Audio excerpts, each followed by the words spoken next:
గద్వాల్ జిల్లా పెద్దదనవాడ గ్రామంలో ఇంథనాల్ పరిశ్రమను వ్యతిరేకిస్తూ రైతులు ఆందోళన చేస్తున్నటువంటి క్రమంలో ఇప్పటికే 42 మందికి పైగా రైతుల మీద నాన్ బెయిలబుల్ కేసులు నమోదు చేయడంతో పాటు 12 మంది రైతుల్ని అక్రమంగా రిమాండ్ చేయడం అనేటటువంటి జరిగింది.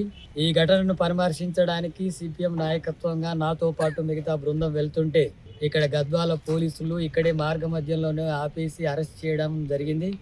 ఈ అరెస్టును సిపిఎం పార్టీగా తీవ్రంగా ఖండిస్తున్నాం. రైతుల మీద అక్రమంగా పెట్టినటువంటి కేసులన్నింటినీ కూడా ఎత్తివేయాలని చెప్పి డిమాండ్ చేస్తున్నాం. అట్లాగే డిమాండ్ చేసినటువంటి వాళ్ళని విడుదల చేయించి ఆ కేసులంతా కూడా తొలగించేందుకు రాష్ట్ర ముఖ్యమంత్రి వెంటనే చర్యలు తీసుకోవాలని చెప్పి రేవంత్ రెడ్డిని డిమాండ్ చేస్తున్నాం. అట్లాగే అక్కడ ఇంథనాల్ పరిశ్రమ ఏర్పాటు చేయడం వల్ల 12 గ్రామాలకు సంబంధించినటువంటి రైతుల సమస్యలు తీవ్రంగా ఇబ్బంది పడుతున్నాయి. ఆ గ్రామ ప్రజలు తీవ్రమైన ఇబ్బంది పడుతున్నారు. అక్కడ పంట పొలాలు తీవ్రంగా దెబ్బతింటాయి. అట్లాగే అక్కడ వెలువడేటటువంటి పొల్యూషన్ వల్ల అనారోగ్యాల పాలవుతారు. అక్కడ రాజోలి గ్రామంలో ముంపుకు గురైనటువంటి వాళ్ళందరూ కూడా ఇళ్ల స్థలాలు ఈ భూమి పక్కనే ఇచ్చారు. ఇప్పుడు పరిశ్రమ దగ్గరే వాళ్లకు ఇబ్బంది వస్తుంది.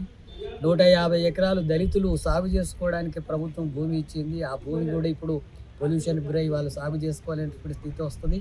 12 గ్రామాల రైతులు గ్రామాన్ని వదిలేయాల్సినటువంటి దుస్థితి వస్తుంది.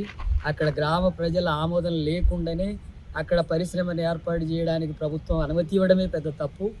ఆ రకంగా అనుమతి ఇవ్వడాన్ని వ్యతిరేకిస్తూ అక్కడ పరిశ్రమను వ్యతిరేకిస్తున్న రైతుల మీద దాడులు చేసి దౌర్జన్యం చేసి అరెస్టులకు పాల్పడి భయభ్రాంతులకు గురి చేసి ఈ పారిశ్రామికవేత్తలకు ఊడిగం చేయడానికి ముఖ్యమంత్రి రేవంత్ రెడ్డి ప్రభుత్వం పూనుకుంటే రైతులు ప్రజలు తగిన గుణపాఠం చెప్తారని చెప్పి హెచ్చరిస్తున్నాం.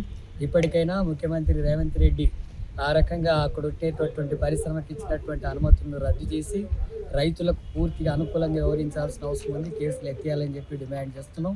ఈ రకంగా జరగకపోతే మొత్తం గద్వాల జిల్లా సమస్యనే కాదు, మిగతా ప్రాంతాల్లో కూడా రాష్ట్ర వ్యాప్తంగా కూడా దీని మీద ఆందోళన కార్యక్రమాన్ని పూనుకోవాల్సి వస్తుందని హెచ్చరిక చేస్తున్నాం. రైతులతో కానీ పేద ప్రజలతో కానీ గతంలో చెప్పినటువంటి అధికారంలో లేనప్పుడేమో ఆ పరిశ్రమ ఉండకూడదని చెప్పి కాంగ్రెస్ ఆందోళన చేసింది.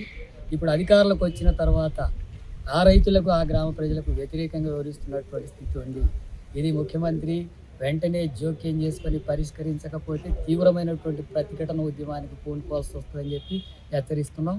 ఇప్పుడు మమ్మల్ని అడ్డుకోవడం వలనో రైతులను అరెస్ట్ చేసి జైల్లో పెట్టడం వలనో ఈ సమస్య పరిష్కారం అవుతుందంటే ఇది మరింత ఉధృతం అవుతుంది. జిల్లా వ్యాప్తంగా ఉద్యమం పూనుకోవాల్సి వస్తుంది. రాష్ట్ర వ్యాప్తంగా కూడా అన్ని పార్టీలతో సమావేశం వేస్తాం. ఈ సమస్య మీద ప్రతిపక్ష పార్టీలతో సమావేశాలు వేస్తాం. అట్లాగే ప్రజా సంఘాలతో కూడా సమావేశం ఏర్పాటు చేసి పెద్ద ఎత్తున ఆ గ్రామ పర్యటన కూడా మీరు ఎంత అడ్డుకున్నా ఆగే సమస్య లేదు. తప్పకుండా ఆ గ్రామ పర్యటన చేసి తీరుతాం. అక్కడ రైతులకు గ్రామ ప్రజలకు అండగా నిలబడతాం. ప్రభుత్వం దీనికి వెనుకకి తగ్గేంత వరకు కూడా ఈ పోరాటాన్ని ఉధృతం చేస్తామని చెప్పి హెచ్చరిస్తాం.